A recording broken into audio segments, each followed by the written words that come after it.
Deutsch lernen durch Hören.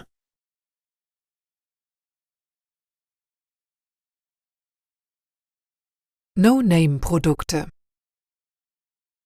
Wer kennt das nicht? Man steht im Supermarkt und möchte einfach nur Spaghetti kaufen. Im Regal stehen Nudeln in allen Preisklassen. In Augenhöhe Marke Italia Fantastica für 2,49 €, aufwendig verpackt. In Hüfthöhe Marke Italia Rustica für 1,99 € in bunter Pappschachtel. Und auf Kniehöhe Nimm diese für 69 Cent in Klarsichtfolie.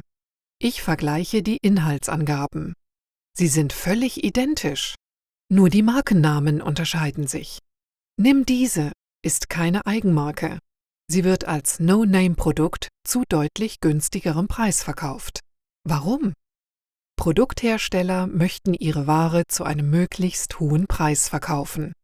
Aber nicht jeder Käufer kann sich das leisten. Trotzdem möchte der Hersteller nicht auf den hergestellten Waren sitzen bleiben. Seine Markenware will er aber nicht zu billig hergeben. Sie ist für viele Käufer nämlich ein Statussymbol. Schau her, das kann ich mir leisten. Also verpackt er die gleiche Ware etwas einfacher und lässt seinen Markennamen weg.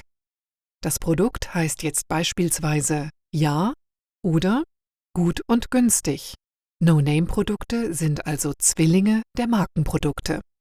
Es gibt meist keine Unterschiede in der Qualität der Ware. Nur muss man sich im Supermarkt gezielt danach umschauen. Sie steht im Regal unten. Das ist Verkaufstaktik. Wir suchen zuerst in Augen- oder Hüfthöhe. Deshalb kaufen wir oft die teuren Produkte. Wir übersehen die günstigen Alternativen. Es lohnt sich aber, sich gelegentlich zu bücken.